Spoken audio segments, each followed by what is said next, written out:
Dice que una imagen hace más que 1000 palabras. Entonces ahí están viendo, por ejemplo, este, hasta el mismo marco del cuadro, una conjuntiva amarilla, lógicamente con su piel, no piel y mucosas de color amarillo. Cuando nosotros vemos una persona así, con sus mucosas y sus, digamos, su piel y sus mucosas, como en este caso la conjuntiva, de color amarillo, le llamamos ictericia. Y eso engloba dentro del síndrome histérico, ¿ah? Porque dentro del síndrome histérico hay una serie de enfermedades que van a producir este tipo de signo, ¿no? Acá también hay una ictericia, la ictericia es un signo, pero ese signo nos puede dar un síndrome, como van a ver en semiología. Entonces, un síndrome histérico, todo lo que es síndrome nos dice, hay enfermedades que producen ese síndrome. Generalmente está relacionado con el órgano que es el hígado, ¿no? Entonces, hoy día lo que vamos a ver es un síndrome histérico. Ustedes van a ver toda la parte semiológica de signos, síntomas, y van a ver pacientes, pues, con ascitis, con su piel, sus escleróticas amarillas, y va a decir, este es una ictericia y este es un síndrome histérico. ¿Qué hay detrás de esto? Ya viene la clínica, las enfermedades, ¿no? Entonces vamos a ver lo que es un síndrome histérico.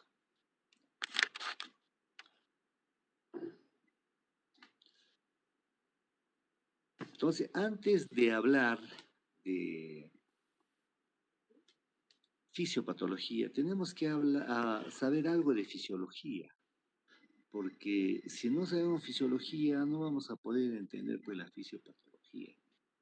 Entonces, veamos las funciones del hígado, porque un síndrome histérico, la causa en sí es el hígado. Entonces, ¿cuáles son las funciones del hígado? Los 500 funciones que tiene. Hagamos un resumen. Veamos, por ejemplo, las funciones vasculares.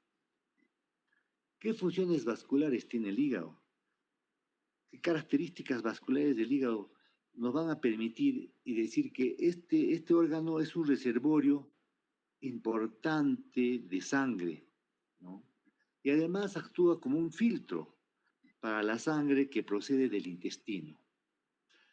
El sistema vascular hepático funciona ofreciendo baja resistencia al flujo de sangre, especialmente cuando consideramos que 145 mililitros de sangre sigue este camino cada minuto. Entre otras características vasculares, el hecho de que el hígado sea un órgano grande, venoso, con gran capacitancia, tiene gran capacidad, que le va a permitir formar parte de grandes reservorios de sangre del organismo, ya que es capaz de almacenar el 10% del volumen total de la sangre. Si sabemos que el volumen total de la sangre tiene 5 litros, vemos que el 10% pues está en el hígado. De modo que puede albergar a veces hasta 1 litro de sangre en casos en que la bulimia se vuelve excesiva. Por eso cuando un pacientito es traumatizado, por ejemplo, con un arma blanca, ni hablar de un arma de fuego a nivel hepático, el cirujano tiene que entrar, ya no le da tiempo ni para cambiarse y ponerse su traje de cirujano. Entra de frente a quirófano a salvar ese órgano porque le gana el tiempo, porque el paciente se desangra y puede morir. Es decir, son casos donde el paciente, el cirujano entra de frente a quirófano para poder solucionar, porque el tiempo es primante, y además de que tienen que ponerle unidades de sangre porque este órgano es muy, muy vascularizado y el paciente puede fallecer si no actúan rápido. Y también permite suplir sangre adicional cuando la bulimia disminuye. Las superficies internas de todos los sinusoides hepáticas están cubiertos por un elevado número de células eh, tipo macrófagos, llamadas células de Kupfer. Los macrófagos en el hígado se llaman células de Kupfer. Entonces, ahí están las células de Kupfer, cuya función consiste en fagocitar ya sea los parásitos, ya sean los virus, las bacterias, o también puede ser moléculas grandes, o sea, las macromoléculas, como los inmunocomplejos y endotoxinas bacterianas. Entonces, este se comporta como por una endocitosis mediada por receptores. Por tanto, estas células constituyen una poderosa e importante barrera fagocítica. ¿Para qué? Para las toxinas, para microorganismos provenientes del intestino, de modo que cuando la sangre portal es derivada del hígado por anastomosis portocava, como ocurre en pacientes con cirrosis, por ejemplo, ¿no? Se desarrolla una endotoxemia sistémica. Dicho de paso, cuando operan un trasplante de hígado, por ejemplo, no le trasplantan todo el hígado, le sacan una parte del hígado, ¿no? Y se lo ponen al pacientito y ese hígado, ese pedazo de hígado va a seguir creciendo, creciendo y reemplaza todo el hígado mal logrado.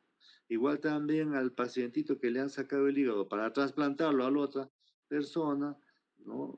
Eso que le sacaron, poco a poco comienza a crecer hasta completar su hígado y completar lo que le sacaron, ¿no? Entonces, la activación de las células de Kupffer resulta en un incremento de la producción de citocinas, cuyas señales actúan sobre todo sobre otros tipos de células hepáticas, ¿no? Las células de Kupffer ejercen entonces un importante papel en el procesamiento de antígenos durante la infección, durante la inflamación, iniciando la inmunidad mediada por células B y células T. Además de las células de Kupffer, encontramos también las células P y T, que son células perisinusoidales equivalentes a grandes linfocitos granulares y células asesinas. Tienen funciones similares y brindan protección contra las infecciones virales. Ahora, por ejemplo, en esta época del coronavirus, en esa carga inmunológica grande que se tiene, las células asesinas inmunológicas son las que a tanto daño hacen. A tal grado que se tienen que hacer pulsos de metilprednisolona para salvar al paciente en la etapa inflamatoria. Pero además, si ya pasa la etapa crítica, ya no hay nada que hacer, ya las inmunoglobulinas, ya serían las, las pulsoterapias ya no son efectivas, ya no tiene sentido. Tenemos que utilizar gamma globulinas ya en la etapa crítica, porque ya el paciente ya está que va por morir. Y esas gamma globulinas son carísimas, pues, ¿no?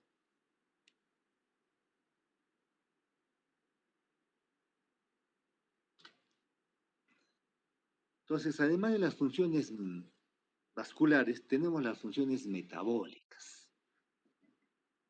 De las funciones metabólicas, el hígado tiene, por ejemplo, veamos el metabolismo de los carbohidratos. En las funciones de metabolismo de carbohidratos tenemos el almacenamiento del glucógeno, ¿no? La conversión de galactosa, fructosa, glucosa, la gluconeogénesis, ya saben, recordando bioquímica, ¿qué es la gluconeogénesis? Cambio de glucosa, de proteínas a glucosa. La formación de compuestos químicos. Esta formación de compuestos químicos pues, es importante, ¿no? A partir de productos intermediados del metabolismo de los carbohidratos. Entonces, el hígado es un órgano de particular importancia en el mantenimiento de concentraciones normales de glucosa en sangre. Cuando la concentración de glucosa se incrementa por encima de los valores normales, el exceso es renovado por vía de síntesis, ya sea de glucógeno, glicolisis y lipogénesis. Cuando se produce un déficit de glucosa en sangre, el hígado la libera por la vía de la glicogenólisis y gluconeogénesis. Entre los principales factores controladores de los cambios reversibles entre glicogenólisis y gluconeogénesis, en la etapa posabsortiva, a síntesis de glucógeno y glicólisis durante la absorción. Podemos encontrar ahí, por ejemplo, concentración de sustratos, niveles de hormonas, estado de hidratación hepatocelular, inervación hepática y heterogeneidad zonal de los hepatocitos. Ahí la síntesis de glucógeno es estimulada por un incremento de la concentración de glucosa en sangre portal, insulina y una estimulación parasimpática.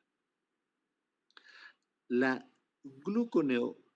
glucogenólisis es activada por el glucagón y la actividad de los nervios simpáticos, pero inhibida por el aumento de las concentraciones de glucosa. La glicólisis, en cambio, es activada por concentraciones altas de glucosa en sangre portal y por la insulina, mientras que la gluconeogénesis es activada principalmente por el glucagón.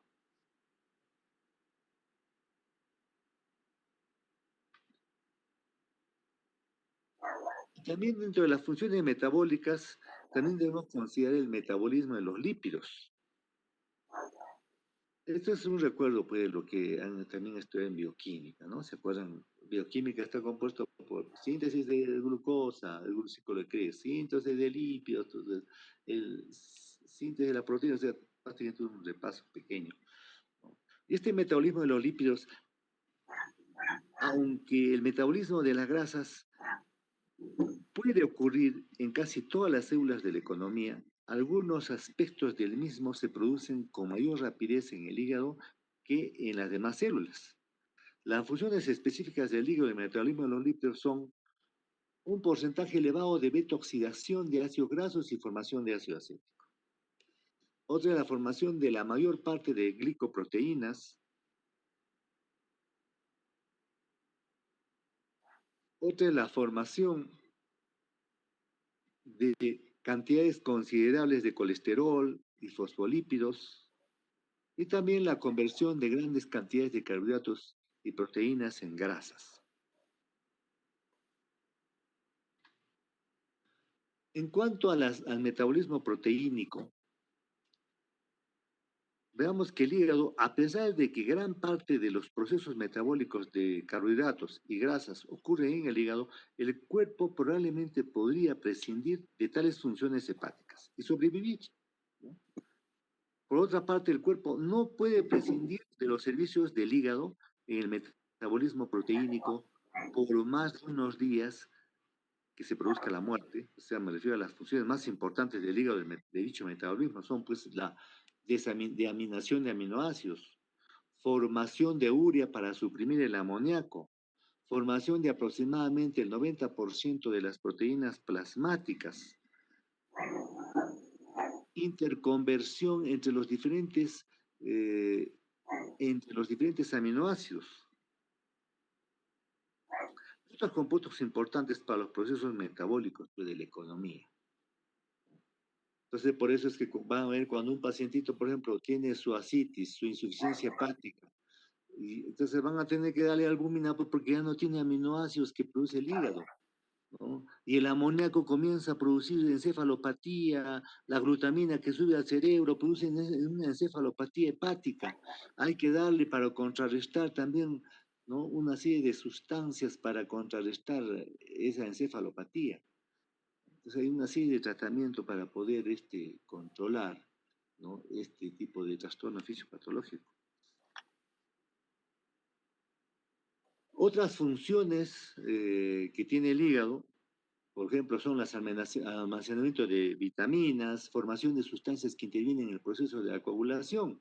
Por eso nosotros damos vitamina K cuando el paciente viene con cirrosis, pues, porque ya no produce vitamina K, comienza a poder producir sangrado en diferentes partes del cuerpo. El almacenamiento de hierro, porque viene pues, con problemas de anemia también. Y eliminación o excreción de fármacos y hormonas. Tenemos que calcular la dosis que le vamos a dar, porque le damos mucho, le va a producir una intoxicación.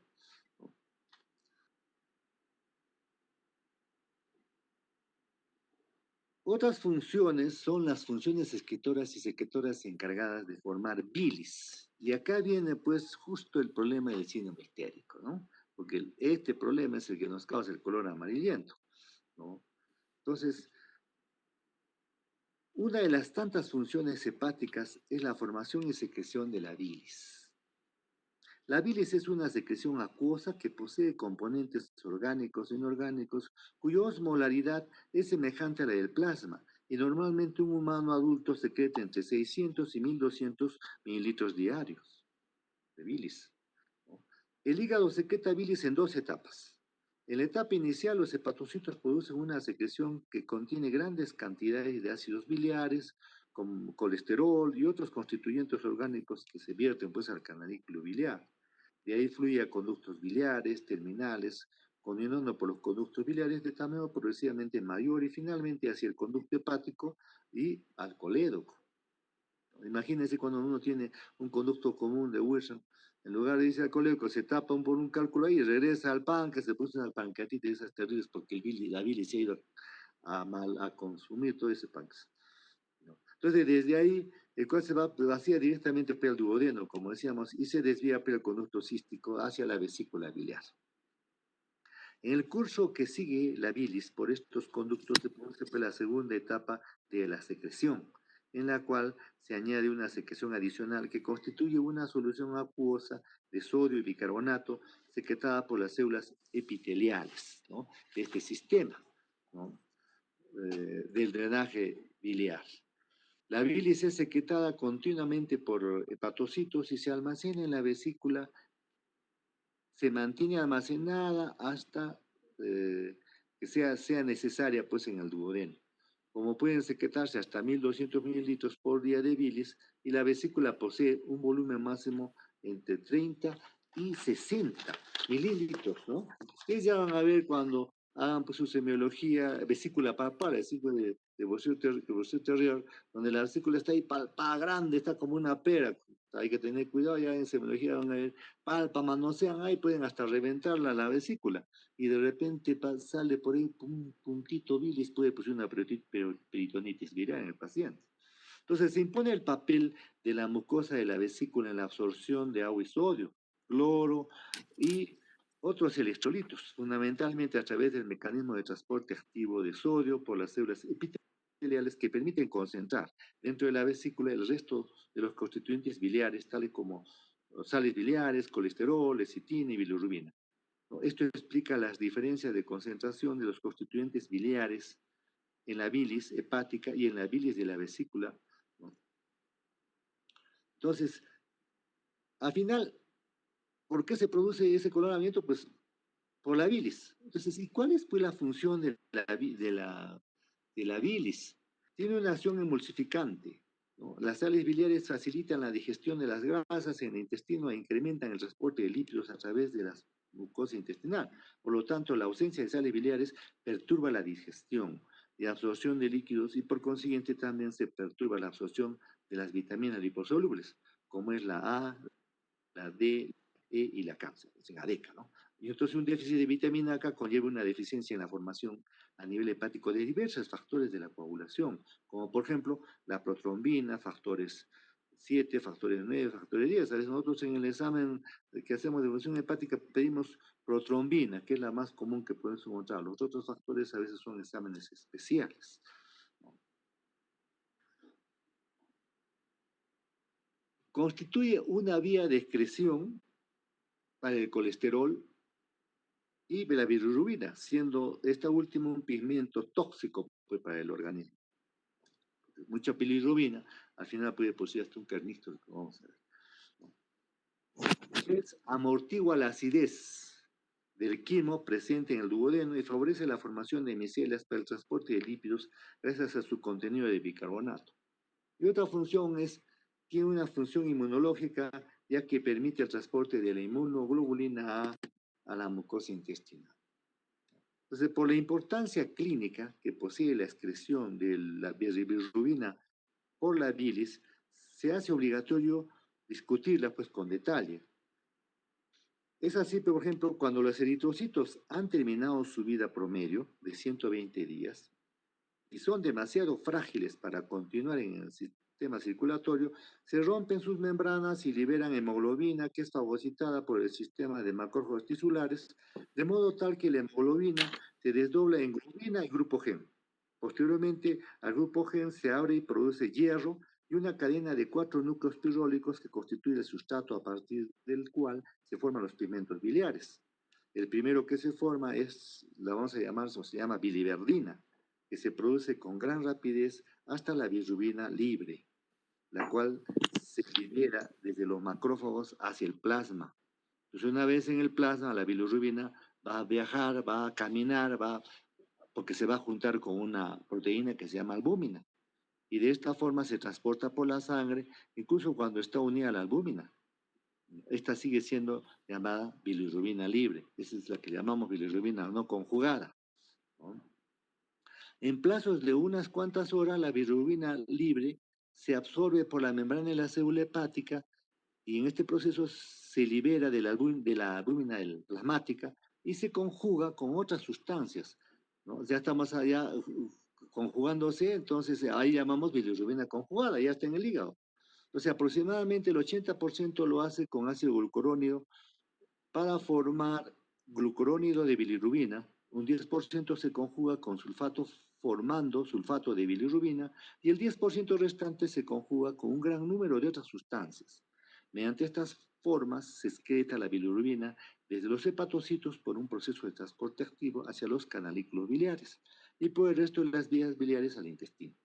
Una vez en el intestino, cerca de la mitad de la bilirrubina conjugada se convierte en acción bacteriana en urobilinógeno, parte del cual es reabsorbido por la mucosa intestinal hacia la sangre y excretado nuevamente por el hígado hacia el intestino, aunque aproximadamente un 5% es excretado por los riñones a la orina. Una vez expuesto al aire, el urobilinógeno en la orina se oxida a urobilina y el que está presente en las heces se oxida a estercobilina, constituyendo de esta forma la excreción de la bilirrubina en la bilis. Esto es importante porque ustedes van a ver en semiología por qué el paciente con este problema de trastorno de la bilirrubina tiene heces como la tiza, acólea. ¿Por qué tiene coluria? ¿No? Cómo la bilirrubina va transformando y produciendo estos signos que nos va a decir este pacientito tiene un síndrome histérico por este tipo de trastorno.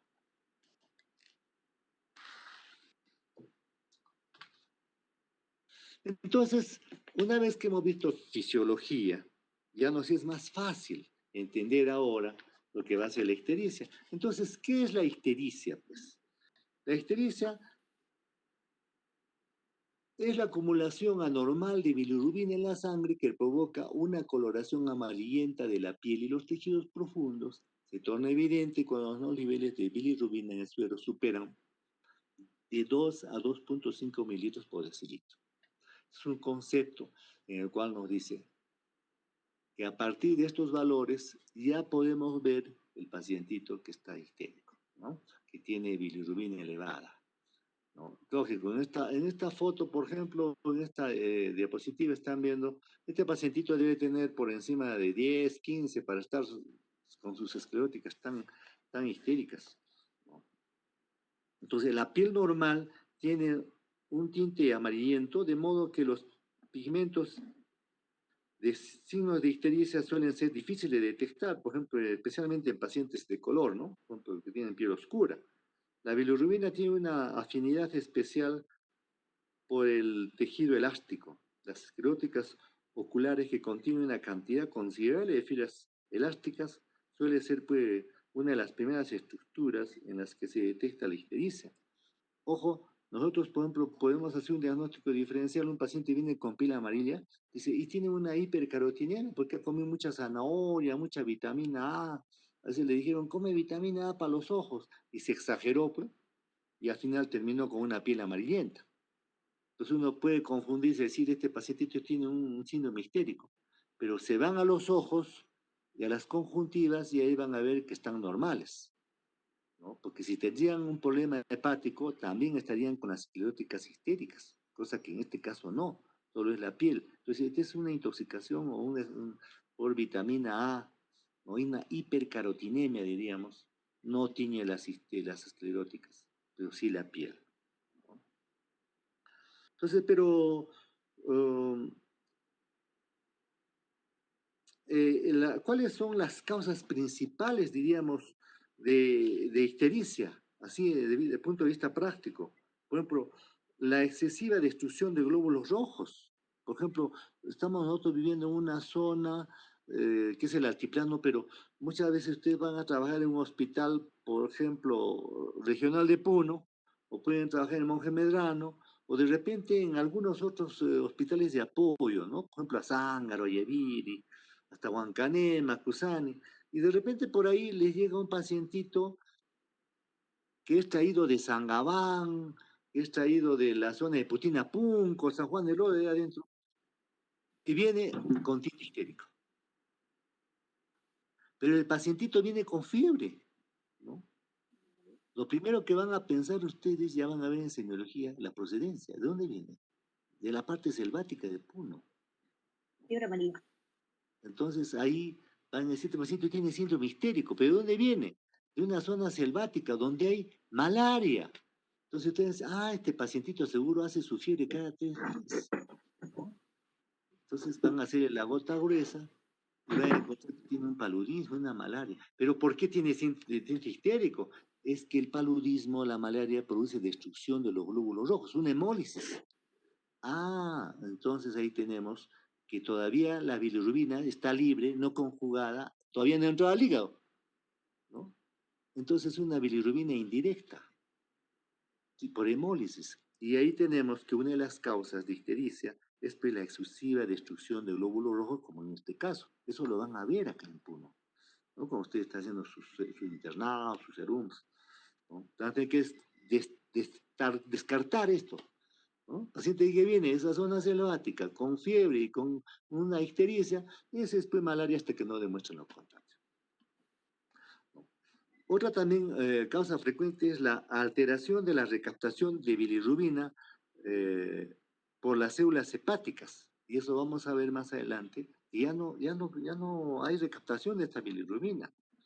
Así también la disminución de la conjugación de la bilirrubina no es conjugada, como vamos a ver a nivel de los trastornos, las patologías hepáticas que hay, ¿no? Y también la obstrucción del flujo biliar en los canalículos de los lobulillos hepáticos o en los conductos biliares intrahepáticos o extrahepáticos, ¿no? Entonces también es otra de las causas frecuentes, ¿no? Pero para hacerlo más didáctico, entonces mejor nosotros nos vamos a la parte anatómica y podemos ver, para hacer desde el punto de vista didáctico, ¿no? Las causas de ictericia de tres formas. Por ejemplo, veamos las perihepáticas. Aquí en las perihepáticas, como hemos mencionado, una hemólisis excesiva de glóbulos rojos, o sea, la ictericia hemolítica, se produce cuando los glóbulos rojos son destruidos a una velocidad que excede la capacidad del hígado de eliminar la bilirrubina de la sangre. Esto puede ocurrir luego de una reacción hemolítica secundaria a lo que hemos mencionado o a una transfusión sanguínea, por ejemplo, ¿no? A veces uno se equivoca, no hacen bien el tamizaje de la prueba sanguínea y le ponen una sangre de otro tipo. Entonces, por eso es una hemolisis excesiva. O también puede ser por enfermedades como esferocitosis hereditaria, en la que hay un defecto en la membrana de los glóbulos rojos, o en la enfermedad hemolítica del recién nacido, o en la hiperbilirubinemia neonatal, se debe a un aumento de la producción de bilirrubina en el recién nacido, o a una capacidad limitada de excretar dicha bilirrubina, ¿no? Eso van a ver ustedes cuando lleven PH en el niño azul, ¿no? Cuando hay dos tipos de sangre que no son compatibles, ¿no? De una pareja en la cual le sale el niño azul, ¿no? Los lactantes prematuros corren pues mayor riesgo porque sus glóbulos rojos tienen un lapso de vida más breve y una mayor velocidad de recambio, ¿no? La ictericia prehepática, hay ictericia leve de bilirrubina no conjugada, está elevada, las heces son de color normal y no hay bilirrubina en la orina. Entre las causas perihepáticas vemos pues aquí, por ejemplo, la reacción hemolítica por la transfusión, enfermedades hereditarias como la anemia hepatocítica, la talasemia, esferocitosis, y enfermedades hemolíticas adquiridas, enfermedades hemolíticas de recién nacido, como se mencionó, y las anemias hemolíticas autoinmunitarias. Entre las intrahepáticas tenemos también llamada hepatocelular, es causada por enfermedades que afectan en forma directa a la capacidad del hígado de eliminar la bilirrubina de la sangre o de conjugarla para que pueda ser eliminada en la bilis. Hay una enfermedad, por ejemplo, la enfermedad de Gilbert. Esta la van a ver con cierta frecuencia. Es una enfermedad hereditaria dominante en la que hay una disminución de la eliminación de la bilirrubina en la sangre. Se trata de una enfermedad benigna, ¿no? No es para alarmarse. Es bastante frecuente, como les digo, ¿no? Porque viene la pacientita, generalmente una paciente de 20 a 30 años, viene con su ictericia y al final de todos los exámenes, al final llega a la conclusión de un Gilbert, ¿no? Entonces, las personas afectadas acá no muestran otros signos que una leve elevación de la bilirrubina no conjugada y una ictericia leve. La conjugación de bilirrubina se altera en caso de daño de las células hepáticas, en caso de transporte deficiente de bilirrubina de las células hepáticas o en el caso de deficiencia de enzimas necesarias para conjugar la bilis. La causa más frecuente de ictericia intrahepática son la hepatitis, la cirrosis. Las drogas como el anestésico alotano, los anticonceptivos orales, los estrógenos, los esteroides anabólicos, incluso medicamentos para la tuberculosis, como por ejemplo la isoniazida, la clorpromacina, que es un medicamento que usamos para los psicóticos, también pueden ser implicadas en este tipo de ictericia. La ictericia intrahepática o hepatocelular interfiere en todas las fases del metabolismo de la bilirrubina. ¿Cuáles son esas fases? Por ejemplo, en la captación, en la conjugación y en la excreción. Tanto la bilirrubina conjugada como la bilirrubina no conjugada están elevadas. La orina suele ser oscura por la presencia de bilirrubina, la fosfatasa alcalina está levemente elevada, vamos a ver en la otra fase donde está más elevada, severamente o moderadamente. La fosfatasa alcalina es producida por el epitelio de los conductos biliares y por las membranas canaliculares de los hepatocitos y la excreción de la bilis. En la bilis, en el caso de la obstrucción del flujo biliar a nivel de la fosfatasa alcalina, ¿no? En la sangre se eleva, ¿no? Y aquí entre las causas, pues, desde el punto de vista anatómico, veremos que hay una disminución en la recaptación de orina al hígado, disminución en la conjugación de la bilirrubina, el daño hepatocelular, como vamos a ver en la hepatitis, en la cirrosis, en el cáncer de hígado, y en las colistasis que son producidas por el uso de drogas. Y en las poshepáticas, también llamadas obstructivas, también llamadas ictericias colestásicas, se debe a una obstrucción del flujo biliar entre el hígado y el intestino, ubicada en cualquier punto entre la unión del conducto hepático izquierdo o del conducto hepático derecho. El punto en el conducto biliar desemboca en el intestino. Las causas pueden ser, por ejemplo, una estrechez del conducto biliar, también cuando un cálculo se implanta ahí, ¿no? Unos cálculos biliares que obstruyen, los tumores del conducto biliar, por ejemplo, cuando hay un CA de cabeza de páncreas, por ejemplo, ¿no? Los niveles de la bilirrubina conjugada suelen estar elevados, las heces son de color arcilla debido a la falta de bilirrubina en la bilis, la orina es oscura, los niveles de fosfatasa alcalina en suero están marcadamente elevadas y hay un ligero aumento de niveles de aminoácido, aminotransferasa. En la ictericia obstructiva, los niveles sanguíneos de ácidos biliares suelen estar elevados. Al acumularse ácidos grasos en la bilis, se desarrolla purito. O sea, antes de que aparezca la ictericia, dice prurito, ya no dice pues un problema hepático, y sobre todo la bilis que produce a veces irritación, ¿no? La ictericia entonces obstructiva es frecuente pues, en pacientes que tengan, pues, que refieran prurito, sobre todo antes de que aparezca la ictericia. Entonces aquí podemos pues en enfermedades obstructivas de conductos biliares, ¿no? La colelitiasis por una patología muy frecuente, la atresia congénita de conductos biliares y hepáticas y los tumores que causan obstrucción de los conductos biliares.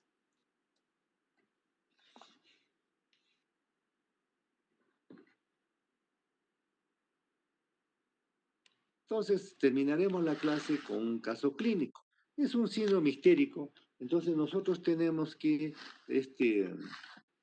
agarrar uno de los casos, veamos un caso muy frecuente, ¿no? En este caso se trata de un paciente masculino de 24 años de edad, con antecedente de múltiples parejas sexuales. Y es un paciente que usa drogas endovenosas, refiere iniciar su padecimiento actual hace 2 meses aproximadamente, vino con astenia, malestar general, fatiga y fiebre ligera, de un mes a la fecha. Se agrega pues, la sintomatología de anorexia, náuseas, vómitos y artralgias. 15 días previos a esta visita que se le hace, ¿no? Nota la presencia de coluria e hipocolia, un rash maculopapular de tipo cariforme, pérdida de peso y color amarillenta de conjuntivas y tegumentos con persistencia de la fiebre, ¿no? Síndrome histérico, entonces. Entonces, agregándose de 5 días a la fecha, dolor abdominal en hipocondrio derecho, ya estaba creciendo el hígado porque la causa de guiso al extenderse produce dolor, también en epigastrio. Y al examen físico, ¿qué se le encuentra? Es un paciente consciente, orientado en sus 3 esferas neurológicas, con una escala de Glasgow de 15 puntos, una presión arterial de 110/70, frecuencia cardíaca 95 por minuto, frecuencia respiratoria 22 por minuto, una temperatura de 38 grados centígrados, con un tinte histérico de conjuntivas, mucosa oral y tegumentos, con presencia de un rash maculopapular generalizado.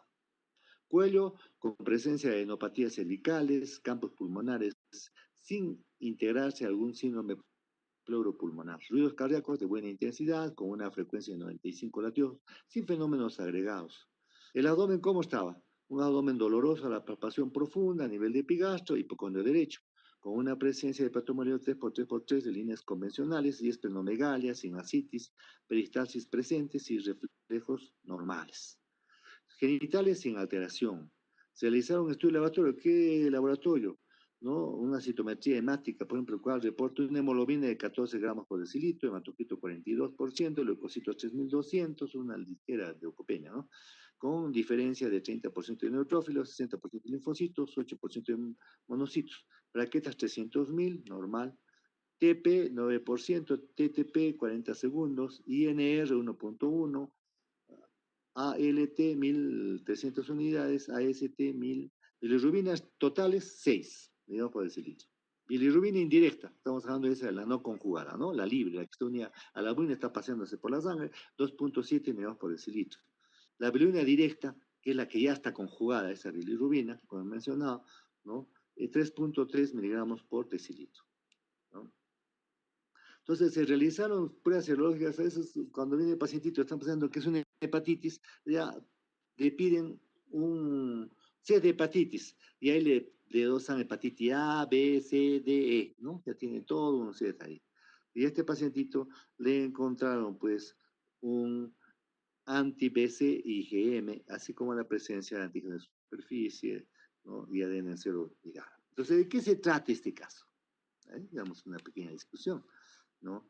Entonces, este caso, el pacientito de 24 años es un joven, ¿no? Con una infección de virus que salió a su serología, hepatitis B, B, ¿no? Entonces, son comunes pues en múltiples parejas sexuales, el uso de drogas endovenosas, también la transmisión sexual, es la forma más común de infectarse, ¿no?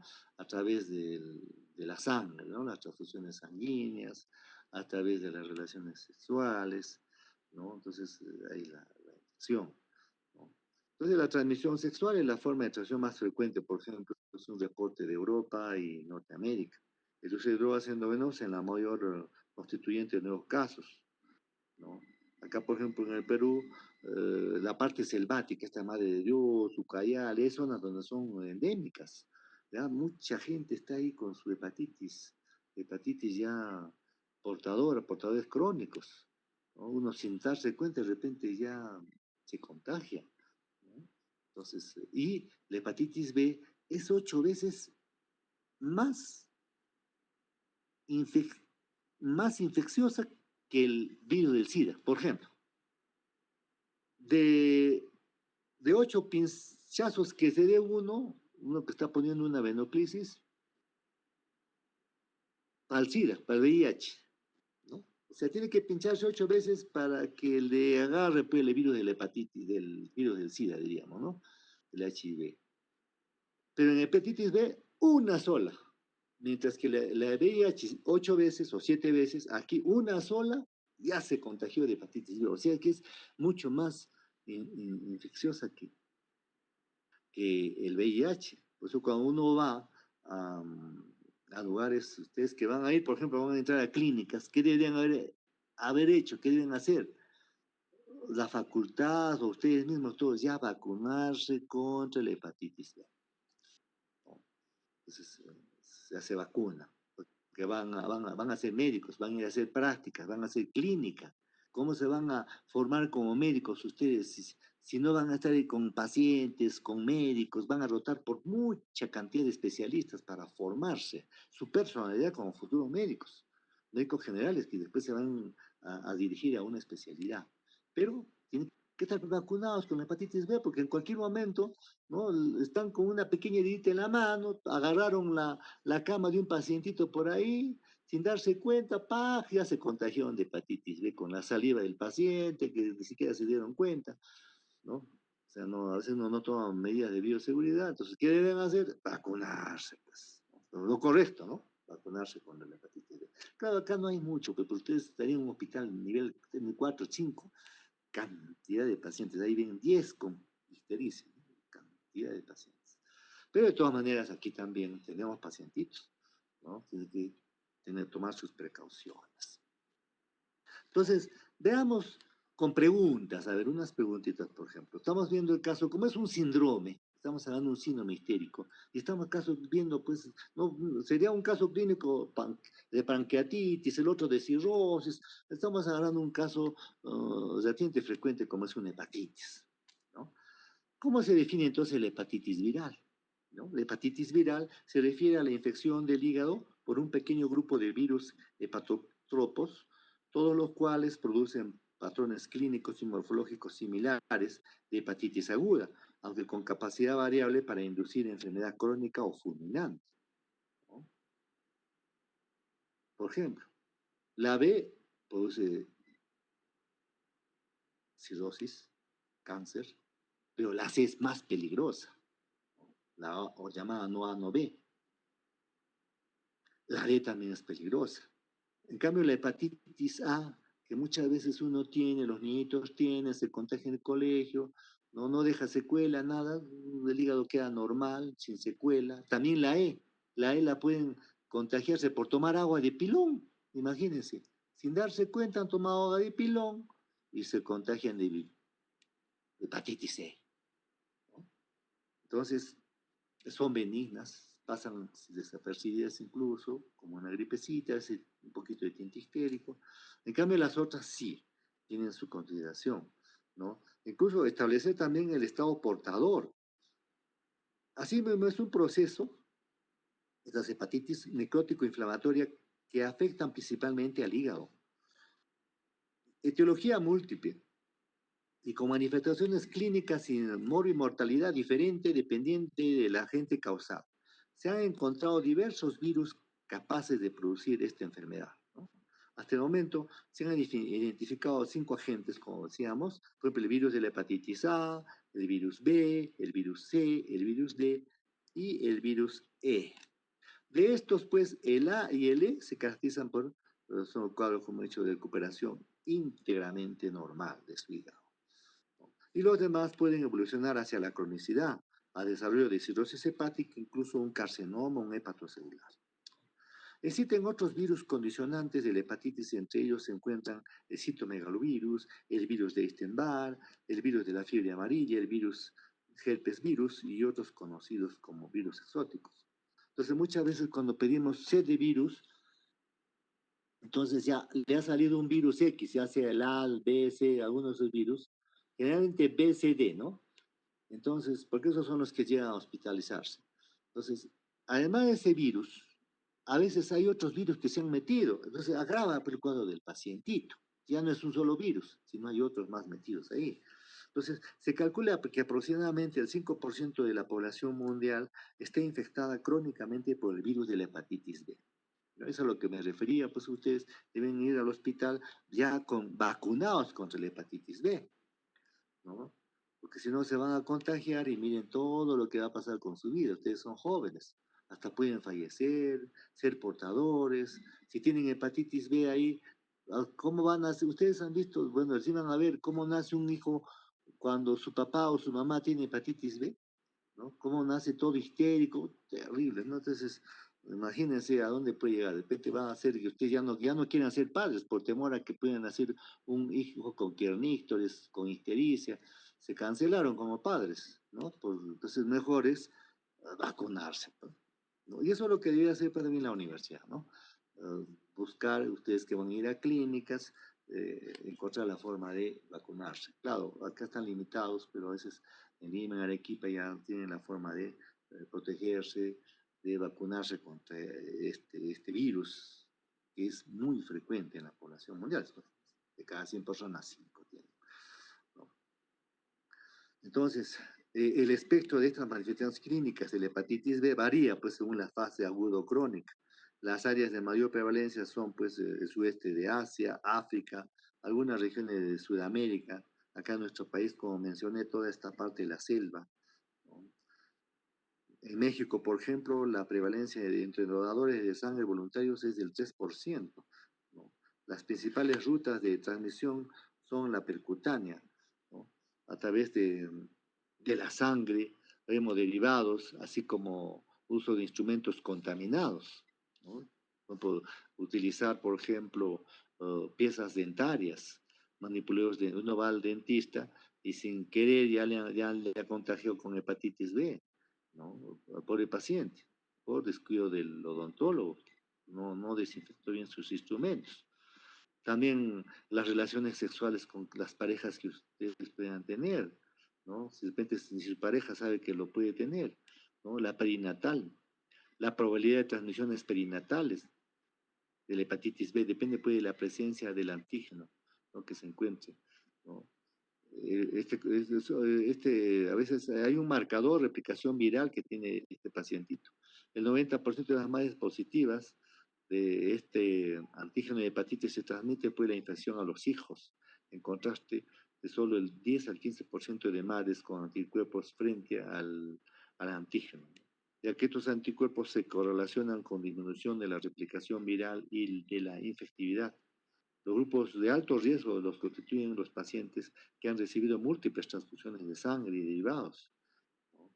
Los que tienen insuficiencia renal, por ejemplo, que hacen sus diálisis, también pueden pescar su hepatitis, ¿no? Los que usan droga, abuso de drogas endovenosas, ¿no? Las sexoservidoras, por ejemplo, ¿no? Pues ustedes a veces están con toda la fogosidad, son jóvenes con toda la fuerza y habilidad, van pues a usar esos servicios, ¿no? Entonces pueden pescar una hepatitis B u otras, ¿no? Los homosexuales también, y el personal de salud, obviamente, tiene el riesgo de contaminarse. Otra pregunta sería, ¿cuáles son pues las características más importantes que tiene una hepatitis B? Estamos viendo este caso, ¿no? El virus de la hepatitis B tiene varias características importantes. Es un virus de ADN. Este virus, coronavirus, es un ARN, ¿no? Este coronavirus está utilizando nuestras células para utilizar el ADN en nuestras células para replicarse y multiplicarse, ¿no? Generalmente no son así los virus, ¿no? Y este virus, coronavirus, como los primeros 2 días o 3 días bloquea la apoptosis de las células para poder, porque la célula se infecta y produce una apoptosis para morirse y vivir, hacer vivir a todas las células y lo frena. Y la otra forma es a través de la estimulación del sistema autónomo, sistema nervioso inmunológico, sistema inmunológico. Pero también lo bloquea de tal manera que el primero, segundo y tercer día se multiplique, se replique este coronavirus, pues este SARS-CoV-2, ¿no? Imagínense si ahí le damos dexametasona. Se enciende, pues se agravó el paciente, por eso la dexametasona la metí, pero no podemos usar los primeros días, no, ¿cómo vamos a usar? No, haríamos un daño grande al pacientito porque se aumentaría más la infección, ¿no? Porque a partir del cuarto o quinto día recién el sistema inmunológico comienza a actuar, porque los primeros 2 o 3 días no actúa, ¿no? Entonces este virus, por ejemplo, ya que estamos de hepatitis B, es ADN, que pertenece a la familia de los hepativirus. Tiene 42 nanomoles de diámetro, de forma esférica, causa ictericia en 5 a 20% de los casos, con una mortalidad de 1 a 3%, y desarrolla de una hepatitis fulminante en menos de 1% de los casos. Bueno, ustedes todavía no tienen experiencia, pero yo tuve experiencia en Lima cuando estaba haciendo especialidad. Casos fulminantes de hepatitis, ¿no? El paciente viene con una hepatitis en forma rápidamente progresiva, se pone amarillo, entra en coma, ¿no? Eso es fulminante, una alta mortalidad cuando hay esos casos. Pero aquí solo de cada 100 personas, ¿no? Una le produce este tipo fulminante. La microscopía electrónica permite visualizar 3 tipos de partículas.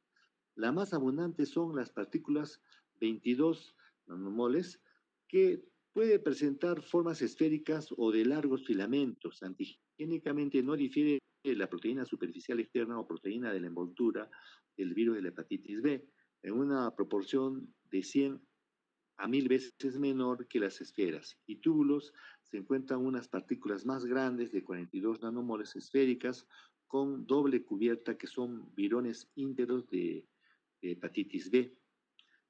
La última forma es la proteína de la envoltura del virión o antígeno de superficie de la hepatitis B, Este virus también produce 22 partículas subvirales en forma de filamentos y esferas que están compuestas solamente de proteínas desarrolladas. Estas partículas subvirales no contienen el genoma de la hepatitis B, por lo tanto no son infecciosas. El genoma de la hepatitis B es circular con una doble banda parcial de ADN de aproximadamente 3.200 pares de bases de longitud. El virus de la hepatitis B consigue su economía genómica gracias a una eficaz estrategia de codificación de la proteína por 4 genes solamente, solapados diríamos, la S, la C, la P y la X. Delante del gen S se encuentran los genes pre-S, que codifican la síntesis de los productos del gen pre-S, entre los que figuran receptores de superficie de la hepatitis B para la albúmina sérica polimerizada y para proteínas de membrana hepatocitales. La región pre-S está constituida a su vez por dos componentes, la pre-S1 y la pre-S2, dependiendo de dónde se inicia el proceso de traducción del gen. Pueden sintetizarse 3 productos diferentes del gen de antígeno de superficie, ¿no? Entonces, así el producto proteico del gen S, antígeno de superficie, ¿no? Región S más región de pre-S2, proteína intermedia, ¿no? Y la región pre-S1 más pre-S2, ¿no? Más pre-S es la proteína grande. Entonces, la síntesis de las proteínas, de las nucleocápsidas, es codificada por el gen C.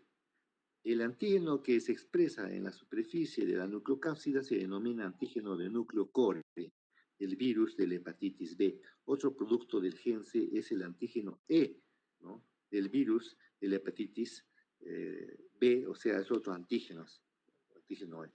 El gen C tiene 2 codones iniciadores, una región precore y otra región core.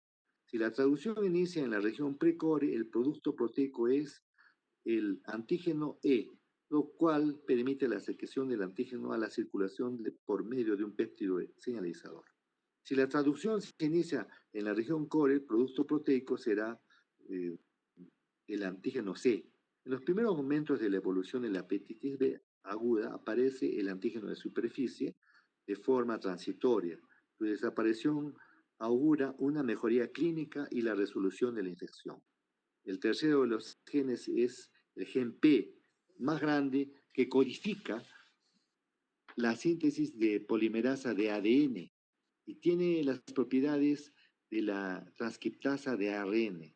El cuarto gen es el gen X, que codifica la síntesis de una pequeña proteína que no forma partículas, que ha mostrado su capacidad de transactivar la transcripción de genes virales y celulares. Entre los procesos celulares que resultan transactivados por el gen X figura la actividad del gen, el interferón gamma y los genes del complejo mayor de histocompatibilidad de clase 1. Estos efectos poseen la capacidad potencial de incrementar la susceptibilidad de los hepatocitos infectados por el virus de hepatitis B frente a las células T citolíticas. El ciclo de replicación de la hepatitis B se inicia con el ataque del virón a la membrana del hepatocito. El mecanismo exacto del ataque del virus no está esclarecido aún, pero es mediante mediadores a través de la región de pre-S1 de la cápsula del virión. El virión se encuentra sin cubierta en el citoplasma del hepatocito y el genoma viral entra al núcleo del hepatocito. Dentro de este, la síntesis de la banda extra del ADN del virus es completada y el genoma viral es convertido en una molécula circular cerrada de ADN. El genoma del virus de la hepatitis B se replica por transcripción reversa por la vía de un ARN intermediario, el ARN pregenómico. El ARN pregenómico, la nucleocápside y las proteínas polimerasas son encapsuladas en una partícula core del virus, dentro del cual tiene lugar la transcripción reversa. El ARN pregenómico es el único ARN que se encuentra encapsulado. Otra pregunta sería, por ejemplo, ¿cuáles son las lesiones morfológicas típicas de todos los tipos de hepatitis viral? Para agarrarlos todos, ¿no? ¿Qué lesiones morfológicas producen? Las lesiones morfológicas típicas de todos los tipos de hepatitis viral son similares y constituyen infiltrados panglobulinares de células mononucleares, necrosis de hepatocitos, hiperplasia de células de Kupffer y grados variables de colestasis. Se observa regeneración de hepatocitos que se ponen de manifiesto por diversas formas de mitosis, células multinucleadas y formación de rosetas, acinos y pseudoacinos. El infiltrado mononuclear está constituido por linfocitos pequeños. Aunque ocasionalmente se observan células plasmáticas y eosinófilos, la lesión celular hepática constituye en degeneración y necrosis de los hepatocitos, colapsos celulares, abombamiento de las células y degeneración acidófila de los hepatocitos. Ya van a ustedes en semiología a llevar a estas deformidades que se van a denominar cuerpos de Kousilman. A veces se observa una lesión histológica más grave, la necrosis hepática en puentes o también denominadas necrosis subaguda o confluente.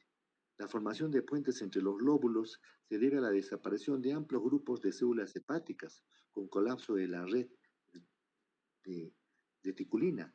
Este puente está formado por retículo condensado, detritus inflamatorio y células hepáticas en degeneración, y une entre sí espacios porta adyacentes, espacios porta con venas centrolobulares o venas centrolobulares entre sí. La frecuencia de necrosis en puentes entre la hepatitis viral no complicada oscila entre 1 y el 5%. ¿Qué mecanismos están implicados en la patogénesis de este virus, de la hepatitis B? Si hablamos de la patogénesis de una enfermedad hepática relacionada con la hepatitis B, es amplia, debido a mecanismos mediados por la respuesta inmune. En algunas circunstancias, este virus puede causar lesión hepática citotóxica directa. Inicialmente ingresa a los hepatocitos y sobrevive en ellos como virus no citopatogénico. La replicación viral tiene lugar en el citoplasma y gran parte del daño ocasionado depende de la respuesta inmune del huésped y de la célula inmune directa mediada por células contra el antígeno celular de la hepatitis B, siendo la causa principal de la lesión celular, ¿no? La enfermedad hepática por el virus de la hepatitis B se establece generalmente a través de las células T citotóxicas mediante la lisis de hepatocitos infectados. Sin embargo, este virus no mata a las células que infecta.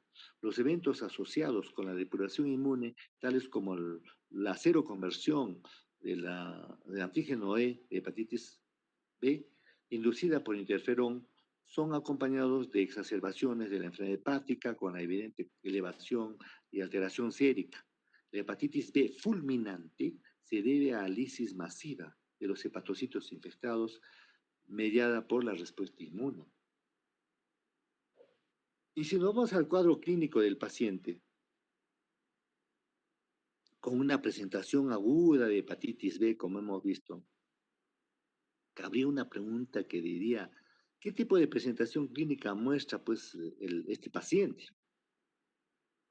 El paciente tiene una presentación clínica común en la fase aguda de la infección del virus por la hepatitis B. Las manifestaciones van desde una hepatitis anictérica y subclínica hasta una hepatitis ictérica aguda, grave, o incluso en algunos casos una hepatitis fulminante, ¿no?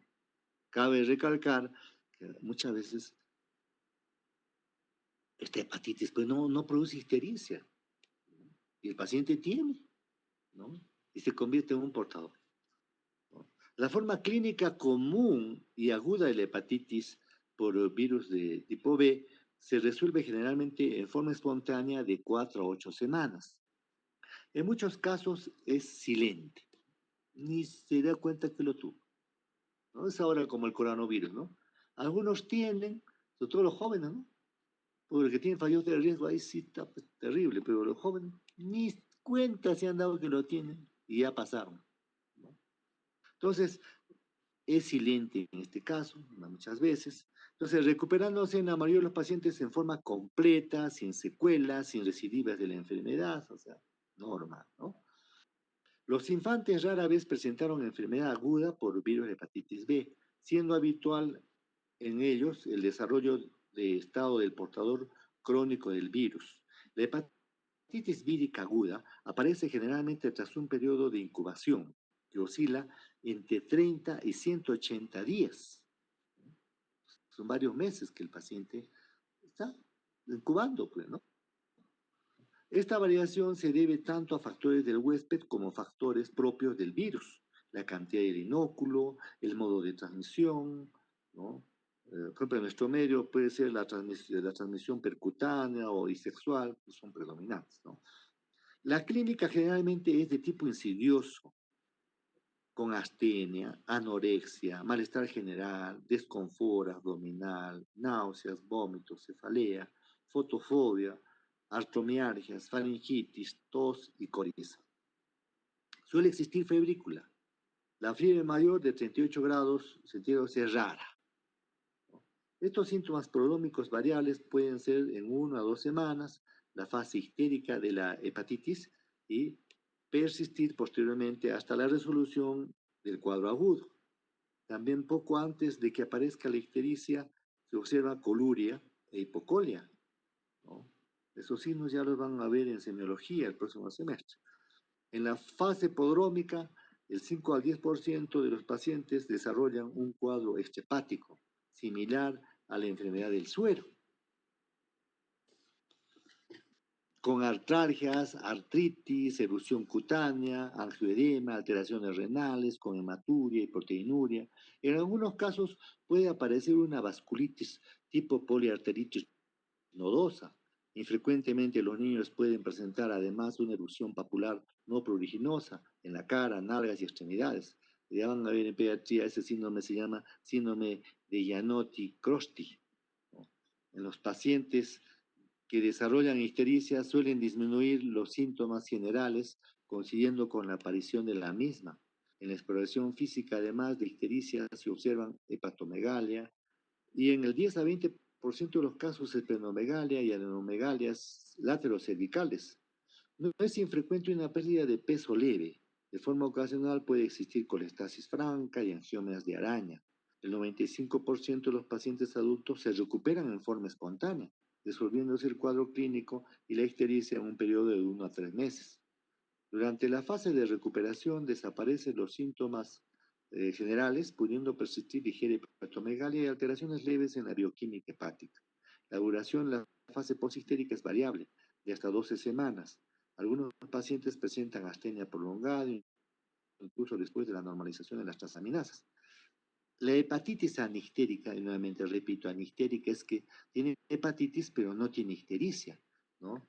Se trata de la forma más frecuente de hepatitis B aguda. Se considera que aproximadamente el 70% de los pacientes con hepatitis B aguda tienen una hepatitis anictérica subclínica, mientras que solo el 30% desarrollan la hepatitis ictérica. Este porcentaje es mayor en pacientes coinfectados con otros virus hepatotropos o con una enfermedad hepática subyacente. El cuadro es similar a la forma clínica común, salvo en lo referente al desarrollo de ictericia. Raramente es diagnosticada, atribuyéndose con frecuencia a los síntomas inespecíficos, a cuadro pseudogripal. Esto explica por qué la mayoría de los pacientes con marcadores de infección pasada o con infección crónica por virus de hepatitis B no refieren antecedentes previos de la enfermedad en forma hepática, ¿no? O sea, muchas personas no tienen, pues, dice, ¿has tenido hepatitis? No saben que han tenido, ¿no? Simplemente le hacen su chequeo para hacer la transfusión y le encuentran que no pueden donar sangre porque tienen tal cosa, ¿no? Otra pregunta, en este caso, ¿se descarta la presencia de una hepatitis B aguda grave? Diríamos que si la hepatitis B aguda grave es una forma clínica de hepatitis B aguda en cuya evolución se desarrollan signos de insuficiencia hepática, ¿cómo podemos diagnosticar que este pacientito tiene una hepatitis B grave, ¿no? El alargamiento del tiempo de protrombina nos va a decir. La ascitis que puede tener, ya no estoy diciendo que es grave, ¿no? Que no están presentes en este paciente, o sea, no es grave este caso, ¿no? Hasta el momento con estos resultados. Sin llegar a cumplir criterios de hepatitis fulminante, ¿no? La hepatitis B fulminante es una entidad rara que se desarrolla aproximadamente en el 0,1% de los casos de hepatitis B agudas. La coinfección, o sea, si hay otros virus que están metidos ahí, ¿no? O su infección con otros virus, hepatotropos, ¿no? Como mencionado, ¿no?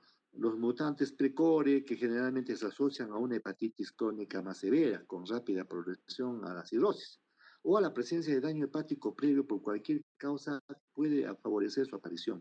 Otros factores derivados de la heterogeneidad genética del virus de hepatitis B y una intensa respuesta inmune del huésped también estarían relacionados con esta progresión a hepatitis fulminante.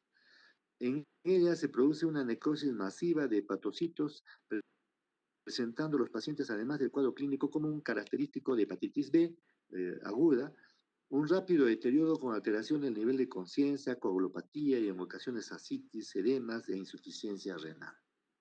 La combinación de disminución rápida del tamaño del hígado y aumento muy rápido de bilirrubina, tendencia, hipoglicemia y marcado alargamiento del tiempo de protomina indican hepatitis severa.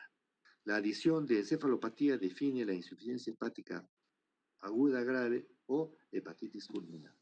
Así es, un pacientito que ustedes vean, por ejemplo, lo traen histérico y con trastorno del sensorio. Están pues obligados a descartar que sea una hepatitis fulminante. Le piden su tiempo de protomina, ven si tiene así, entonces ya este pacientito tiene una hepatitis fulminante. Entonces, en la hepatitis fulminante, la encefalopatía cursa con el 80% de casos con edema cerebral, ¿no? En ocasiones la enfermedad es de evolución tan rápida que no da tiempo a que exista ictericia considerable antes de la aparición de encefalopatía. Las causas más frecuentes de fallecimiento son la compresión del tallo cerebral por edema cerebral, la hemorragia gastrointestinal, la sepsis, la insuficiencia respiratoria, el colapso cardiovascular y la insuficiencia renal. La mortalidad es muy elevada, de hasta 80% sin trasplante hepático. La supervivencia, siendo rara, es algo mayor en niños y cuando se consigue la recuperación suele ser completa sin secuelas. Debe señalarse que las transaminasas no son buenos indicadores de la gravedad de la hepatitis fulminante y que un descenso rápido de las mismas en este contexto clínico no debe interpretarse como una recuperación de la hepatitis, sino que generalmente traduce la pérdida masiva de hepatocitos. Los mejores indicadores pronósticos de la hepatitis fulminante son el tiempo de protrombina y de forma más específica los factores 2, 5, 7 y 10 de la coagulación. Claro, estamos en un país subdesarrollado, pero ustedes son jóvenes, tendrán la oportunidad de hacer posgrados y algunos de ustedes, como de la universidad donde yo provengo, mis colegas, mis compañeros, pues están trabajando en Europa, están trabajando en Estados Unidos, en lugares donde tienen todas las facilidades. El paciente tiene hepatitis fulminante, ya tienen por las leyes, por los seguros que tienen allá, ahí mismo ya encuentran la forma de hacer un trasplante hepático, ¿no? Cosa que aquí en nuestro país es bien limitado. En cambio, allá en cualquier hospital que tienen ahí, ya tienen todos los implementos, todo para hacer un trasplante hepático. Entonces ya se organiza el equipo y ahí mismo lo hacen, ¿no? Entonces tienen todas esas facilidades, tienen seguros. Entonces se puede hablar de trasplante, hepatitis fulminante, por ejemplo, su trasplante hepático, ¿no? Tienen las formas, cómo solucionar eso. En cambio, en nuestro país, ¿no? Mientras más lejos estamos de la capital, nuestros seguros no cubren. Actualmente, por ejemplo, no tenemos oxígeno, no tenemos camas de hospitalización, tenemos que estar cuidándonos, no podemos salir. Sus profesores, ustedes se han fallecido muchos, mis colegas, muchos están falleciendo en el hospital, ya no hay profesores para que les enseñen a ustedes, ¿no? Entonces la situación está terrible. Pues estaba conversando con colegas en Lima, están utilizando metilprednisolona en la etapa inflamatoria de este SARS-CoV.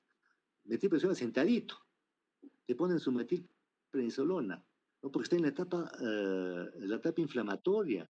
Pero ya le han dado su ivermectina, le han dado su hidroxicloroquina, algunos se han salvado bastantes con ese tipo de forma, pero otros pues han llegado en la fase infantil en su pues sentadito, porque utilizar gamma globulina más adelante lo utilizan en UCI, ya no hay nada que hacer, pero ¿por qué le dan sentadito? Porque ya no hay camas UCI, van a evitar que vaya a hospitalización y a camas UCI, no les queda otra, porque esa descarga inmunológica, ese fuego que enciende, porque en sí el virus SARS-CoV-2 no mata, lo que mata es la descarga inmunológica, ¿no? Que sale con tanta fuerza de acuerdo a la carga viral. Si la carga viral es pequeña, entonces la persona no se va a poder infectar. Pero si es grande, por ejemplo, un niño, un adulto tiene una carga como 1 y el niño tiene carga como 100, ¿no? O sea que un niño puede llevar a su abuelo tanta carga viral que el abuelo se muere, ¿no? Entonces esa carga viral tan grande es la que desencadena un sistema inmunológico tan grande como esas células asesinas que hemos mencionado, en las cuales el paciente, es como un fuego, un incendio.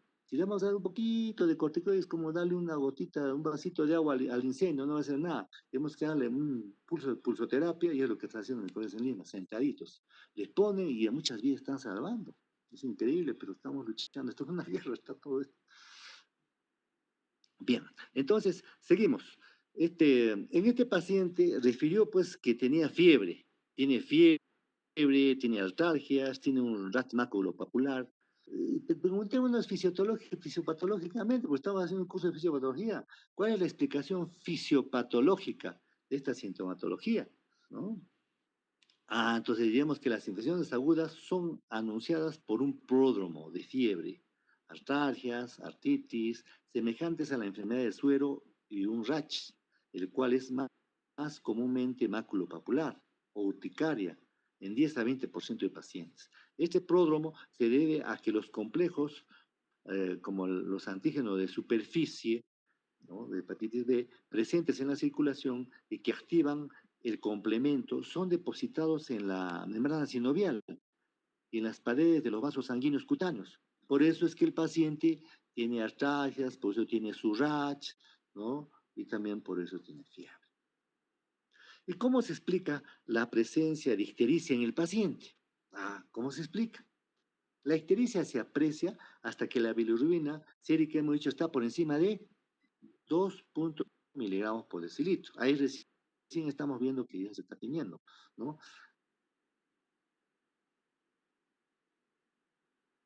En la capacidad del hepatocito para conjugar la bilirrubina, sino un defecto en la excreción de esta en la bilis, como resultado de la colestasis intrahepática con sobreflujo de bilirrubina conjugada al exterior de los hepatocitos y al interior del torrente sanguíneo. ¿Y en cuántas fases se manifiesta la hepatitis viral aguda? La hepatitis viral aguda, por lo general, se manifiesta en 3 fases: el pódromo, la fase histérica y la fase de convalescencia. Pódromo se caracteriza por 3 conjuntos de síntomas y signos, constituyentes inespecíficos como malestar, fatiga, fiebre ligera, también puede ser gastrointestinales como que anorexia, náuseas, vómitos, modificación de los sentidos del gusto y el olfato. Extrahepáticos, cefalea, fotofobia, mialgias y rara vez hematuria, proteinuria, ¿no? Suele iniciarse bruscamente con anorexia intensa, a menudo se producen erupciones urticariformes y artalgias, sobre todo en la infección por virus de la hepatitis B, ¿no? La ictérica, esta fase histérica puede presentarse ligera pérdida de peso, hay dolor del nivel cuadrante superior derecho, o sea, crecimiento, aumento de la sensibilidad hepática, ¿no? Porque el hígado no duele, lo que duele es al extenderse la cápsula de Grissom, la cápsula de Grissom es la dolorosa. Y en un 10 a 15% de los casos se observa esplenomegalia. La ictericia puede percibir como coloración amarilla las escleróticas de la piel y las mucosas. La ictericia se aprecia hasta que la bilirrubina sérica, como he dicho, está por arriba de 2.5 miligramos por decilitro. Y en la fase de convalescencia, que se caracteriza por la desaparición completa de los síntomas constitucionales, pero con persistencia de anormalidades de la prueba de función hepática, los signos y los síntomas mejoran de modo gradual. Y otra pregunta fisiopatológica: ¿cómo se explica esa hepatomegalia que le duele? Esa hepatomegalia que presenta el paciente, ¿cómo se puede explicar? La hepatomegalia es una condición en donde el hígado es palpable por debajo del margen costal. La hepatomegalia dolorosa presenta en esta hepatitis aguda, congestión pasiva, también en el cáncer, ¿no? La inflamación es el mecanismo más importante para la producción de hepatomegalia. La hiperplasia del sistema retículo endotelial, la cual es una reacción proliferativa y hiperplásica de las células de Kupffer, o sea, estamos hablando de macrófagos, ¿no? Tisulares situados en los sinusoides hepáticos, contribuye al desarrollo de la hepatomegalia en múltiples enfermedades infecciosas. Las células Kupffer comprenden alrededor del 10% de la masa celular total del hígado y constituyen el mayor componente del sistema retículo endotelial del organismo, ¿no? Ahora, si nos hacemos una pregunta en la cual, ¿cuál es el mecanismo para que se desarrolle la esplenomegalia, ¿no? En este pacientito, ¿no? Fisiopatológicamente, ¿no? A grandes rasgos, podría considerarse que un paciente joven, o sea, las principales causas de esplenomegalia suelen ser pues, la infección, las anemias hemolíticas crónicas y con menor frecuencia enfermedades por depósito. En los adultos se reconoce que como principales causas la cirrosis hepática y las enfermedades oncohematológicas. El mecanismo principal en este caso es debido a un aumento de las necesidades funcionales del vaso por una hiperplasia del sistema linfoide como respuesta al proceso infeccioso viral. Y finalmente, esto ya sería para clínica, ¿no? Pero tú estás ya entrando en ese camino. ¿Y cómo establecemos un diagnóstico de hepatitis aguda? ¿Cómo hacemos el diagnóstico? El diagnóstico de una hepatitis aguda por hepatitis B depende en primer lugar del grado de sospecha clínica, siendo relativamente fácil si se aprecia ictericia. Un paciente que tiene ictericia, ya ustedes le ponen síndrome histérico. Claro, es más difícil si el pacientito tiene la forma anihistérica. Ahí sí que tienen que averiguar un poco más. Entonces, los datos de laboratorio son también orientados, estableciéndose el diagnóstico etiológico de la hepatitis aguda por hepatitis B mediante el estudio de marcadores serológicos, ¿no? Rara vez se aprecia o está indicada la biopsia hepática en la hepatitis viral aguda, salvo cuando haya dudas diagnósticas o clínicas sugestivas de hepatitis crónica. La hepatitis aguda objetiva un incremento variable de transaminasas, ¿no? Durante la fase prodrómica de la hepatitis aguda, que precede a la elevación de la bilirrubina. No obstante, la máxima elevación de estas enzimas oscila generalmente de 400 a 4000 UI. Se alcanza ya cuando el paciente presenta ictericia y no se correlaciona bien con el grado de la lesión hepática. La hiperbilirrubinemia es clínicamente evidente en forma de ictericia cuando supera el suero de 2.5 miligramos por litro, hemos dicho, ¿no? Y suele oscilar entre ¿cuánto? Entre 5 y 20 miligramos por decilitro. Y es mixta. Valores mayores de 20 miligramos por decilitro persistentes suelen asociarse a las formas graves. Otra alteración analítica que puede encontrarse incluyen neutropenia, linfopenias transitorias que siguen a una linfocitosis relativa y posterior y ligera elevación de la gamma globulina. Durante el periodo agudo de la hepatitis B puede detectarse también anticuerpos contra el músculo liso y otros elementos celulares y de forma más rara elevación de títulos de factor reumatoideo, anticuerpos antinucleares y anticuerpos heterófilos. En los casos graves existe alargamiento del tipo de protomina y del TTP, que traduce el fracaso de la función de la síntesis por necrosis hepatocelular extensa y puede existir hipoalbuminemia. Las náuseas o los vómitos prolongados junto a la ingesta insuficiente de hidratos de carbono y depresión de reservas de glucógeno pueden originar también episodios de hipoglicemia. La infección por el virus de hepatitis B se asocia a cambios en los distintos antígenos y anticuerpos que tradicionalmente se han utilizado para su diagnóstico. Habitualmente la hepatitis B aguda se caracteriza por la presencia del anticuerpo CIgM con el desarrollo del IgG, que coincide con la recuperación y un periodo de convalecencia, ¿no? También se caracteriza por la presencia de otros anticuerpos como el de superficie, el E y el ADN viral en el suero, con aclaramiento de estos marcadores tras seroconversión con desarrollo del antígeno de superficie, ¿no? Y el antígeno B. Y se puede distinguir, por lo tanto, tres fases de infección aguda, ¿no? De la hepatitis B. La primera corresponde a la incubación o inmunoterapia, o digamos inmunotolerancia, detectándose en suero viriones complejos de antígenos de superficie, ¿no? Dura aproximadamente 2 a 4 semanas y cursa con cifras de transaminasas normales. La segunda fase coincide con la clínica típica de la hepatitis aguda, objetivándose durante la misma una disminución de ADN del virus de la hepatitis B en suero y un marcado aumento de las cifras de transaminasas y una actividad histológica de nivel hepático. Todo ello se asocia a una respuesta inmune específica contra el virus de la hepatitis B con lisis de hepatocitos infectados. Y la tercera y última fase es la no replicativa, caracterizada por cero conversión en el virus de la hepatitis E, ¿no? Generalmente precedida por una caída del ADN y el virus de hepatitis B por debajo de 105 copias por mililitro, ¿no? Coincidiendo con una resolución de la infección y se produce también la normalización histológica y bioquímica hepática.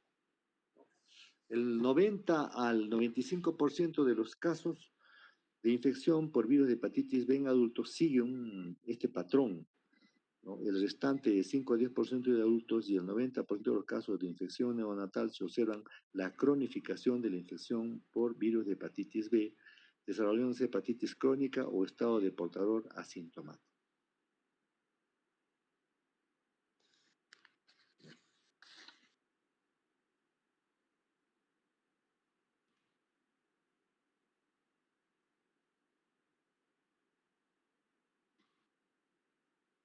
La recuperación del pacientito con infección por hepatitis B, ¿no?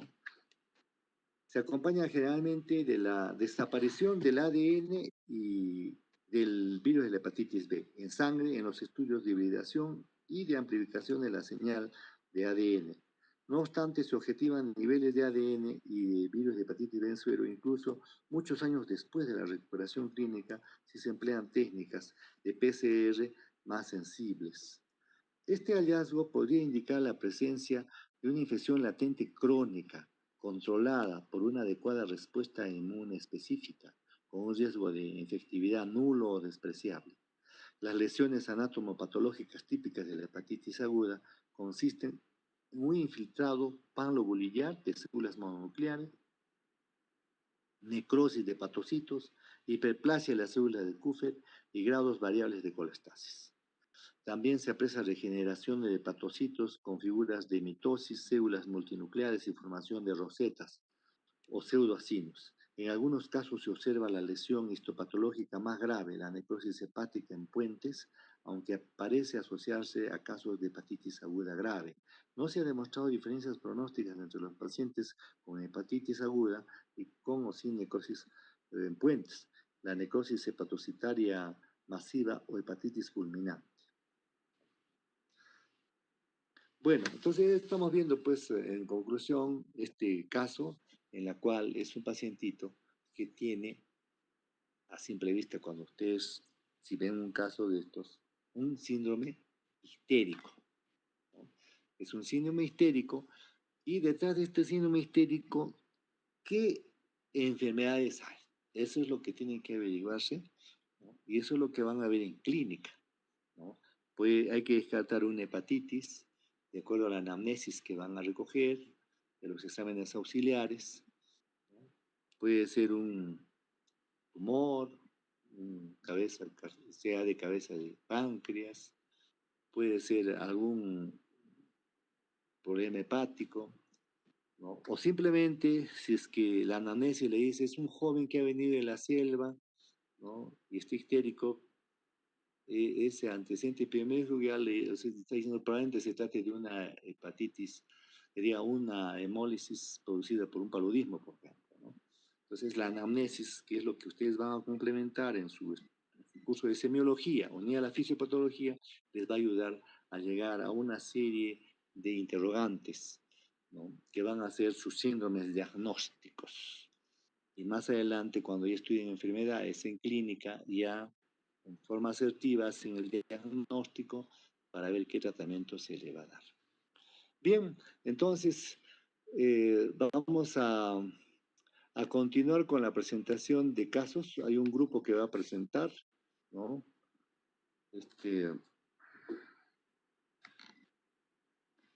A ver, empiecen. ¿Quiénes van a presentar? ¿No? Vamos a poner las diapositivas. Ya.